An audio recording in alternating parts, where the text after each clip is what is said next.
Hello! Hi అండి. Welcome back to my channel. మీరందరూ ఎలా ఉన్నారు? మీరందరూ బాగున్నారని అనుకుంటున్నాను. నాకు తెలిసిన మరికొన్ని చిట్కాలను షేర్ చేస్తున్నాను.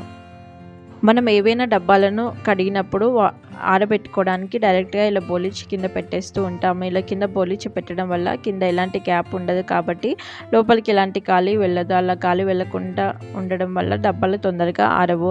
అలాంటప్పుడు డబ్బాలని ఈ విధంగా పెట్టుకొని డబ్బాలు తొందరగా ఆరుతాయి. డబ్బా మూత ఉంటుంది కదండీ! ఆ మూత పైన ఇలా బోలిచి పెట్టుకొని ఇలా బోలిచి పెట్టడం వల్ల కింద గ్యాప్ ఉంటుంది. ఆ గ్యాప్‌లోంచి కింది నుంచి గాలి వెళ్ళి డబ్బాలు తొందరగా ఆరుతాయి.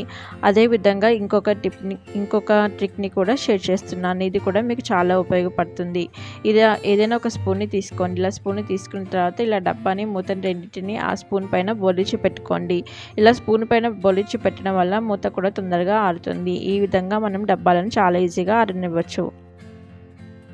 ఇంట్లో మనం పంచదారని ఎక్కువ తెచ్చుకొని స్టోర్ చేసుకున్నప్పుడు ఇలా పంచదార ఒక్కోసారి తేమ పట్టేస్తూ ఉంటుంది. చూసారు కదా, ఇలా తేమ పట్టి బాటిల్కి పంచదార అంతా అతుక్కుంది. ఇలా అతుక్కున్నప్పుడు ఇలా పంచదార అలాగే మనం స్టోర్ చేసుకుంటే పంచదారకి నిమ్మ వచ్చేసి నీరు పట్టేసి పంచదార తొందరగా పాడైపోతుంది. ఈ పంచదారని చాలా రోజుల వరకు ఫ్రెష్గా ఉంచుకోవాలి అంటే పొడిగా ఉంచుకోవాలి అంటే ఇలా నేను చూపించిన విధంగా పంచదారను స్టోర్ చేసుకోండి. ఏదైనా టిష్యూ పేపర్ని కానీ న్యూస్ పేపర్ని కానీ ఒక ముక్కని ఇలా తీసుకున్న తర్వాత ఇందులోకి కొద్దిగా బియ్యం గింజలు వేసుకోండి. ఇలా బియ్యం గింజలు వేసుకున్న తర్వాత ఈ టిష్యూ పేపర్ని ఒక మూటలాగా కట్టుకోండి. ఇలా మూటలాగా కట్టిన తర్వాత ఈ టిష్యూ పేపర్ని ఈ మూటని తీసుకెళ్ళి ఏ డబ్బాలో అయితే ఏ బాటిల్ అయితే మనం పంచదారని స్టోర్ చేసుకుంటున్నామో ఆ డబ్బాలో ఫస్ట్ ఈ విధంగా మనం మూట కట్టిన బియ్యంని ఇలా విధంగా పెట్టుకోండి. ఇలా పెట్టుకోవడం వల్ల మనం పంచదారలో ఉన్న తేమంతా ఈ బియ్యం పీల్చేసుకుంటుంది. ఈ విధంగా మనం మూటను వేసుకున్న తర్వాత పైనుంచి పంచదారని వేసుకొని స్టోర్ చేసుకోండి. ఈ విధంగా స్టోర్ చేసుకుంటే పంచదార చాలా రోజుల వరకు ఫ్రెష్గా ఉంటుంది, నీరు పట్టకుండా ఉంటుంది. ఈ విధంగా మనం పంచదారను ఎలాంటి నిమ్ము చేరకుండా చేసుకోవచ్చు. మీకు ఈ ట్రిక్ చాలా ఉపయోగపడుతుందని అనుకుంటున్నాను.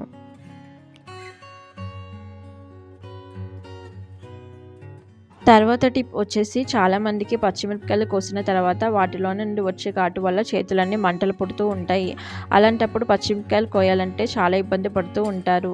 ఇలా పచ్చిమిరపకాయలు కోసినప్పుడు ఎలాంటి ఇబ్బంది లేకుండా ఉండాలి అంటే ఇలా నేను చూపించిన విధంగా చేయండి. ఎలాంటి మంటలు ఉండవు. పచ్చిమిరపకాయలు కోసే ముందు కొద్దిగా నూనె చుక్కను తీసుకొని ఆ నూనెను ఒక డ్రాప్ని ఈ విధంగా చేతిలో వేసుకొని చేతులకంతా అప్లై చేసుకోండి. ఇలా అప్లై చేసుకున్న తర్వాత పచ్చిమిరపకాయలు కోసి చూడండి. పచ్చిమిరపకాయలో ఉన్న ఘాటు చేతికి అంటుకోకుండా ఉంటుంది. తర్వాత మనం చేతులకి ఎలాంటి మంట పుట్టకుండా ఉంటుంది. ఈ విధంగా పచ్చిమిరపకాయలు కోసే ముందు ఈ విధంగా ఆయిల్ని అప్లై చేసుకోండి. ఈ ట్రిక్ మీకు చాలా ఉపయోగపడుతుందని అనుకుంటున్నాను.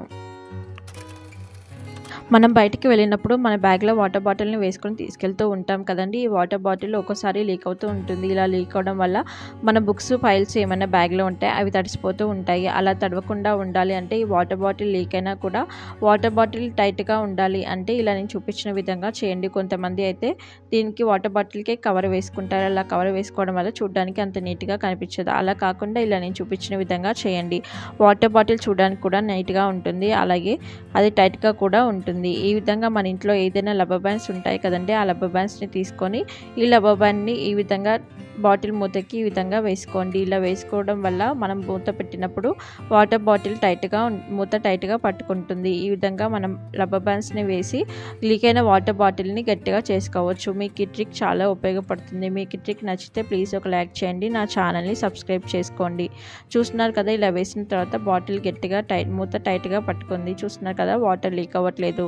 ఈ విధంగా మనం లీక్ అయిన బాటిల్ని ఈ విధంగా చేసుకోవచ్చు. తర్వాత టిప్ వచ్చేసి కొంతమందికి ఇలాంటి వైట్ షర్ట్లు వేసుకున్న తర్వాత విప్పదీసి చూస్తే ఆ చంకల కింద ఒకలాంటి మరకలు ఏర్పడుతూ ఉంటాయి. అది కొద్దిగా పసుపు కలర్లో ఉంటాయి. ఆ మరకలు పోవాలి అంటే మనం చాలా కష్టపడుతూ ఉంటాము. వాటిని ఎలా క్లీన్ చేసుకోవాలో అర్థం అవ్వదు. మనం ఎంత రుద్దినా కానీ ఆ మరకలు పోవు. అలాంటప్పుడు ఇలా నేను చూపించిన విధంగా చేయండి. ఆ మరకలు చాలా తొందరగా పోతాయి.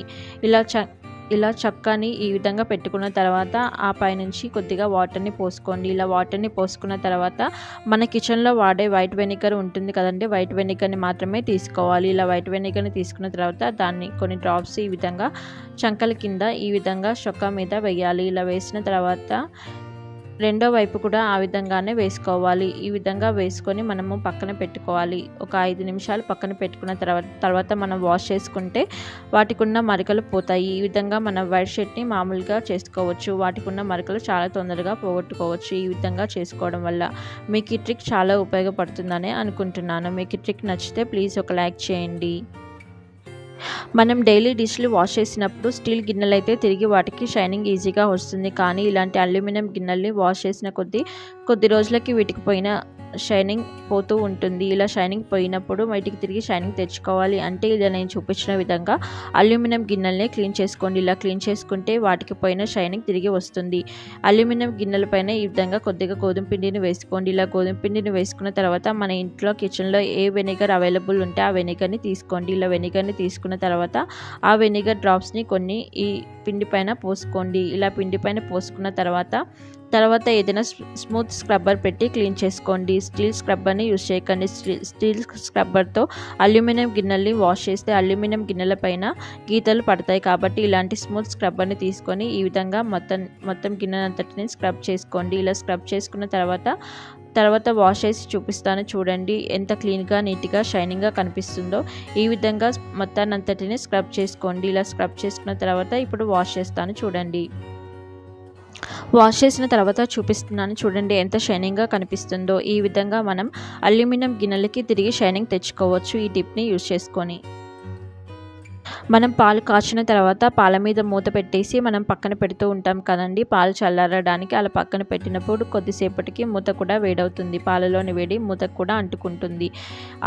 ఆ వేడిని కూడా మనం వేస్ట్ చేయకుండా ఈ విధంగా యూజ్ చేసుకోవచ్చు. మన ఇంట్లో ఏవైతే మెత్తపడుతూ ఉంటాయో పప్పులు ఇలాంటి కస్తూరి మేతి ఏవైనా మెత్తపడినప్పుడు అవి మళ్ళీ తిరిగి పొడిగా ఉండాలి అంటే ఇలా నేను చూపించిన విధంగా చేయండి.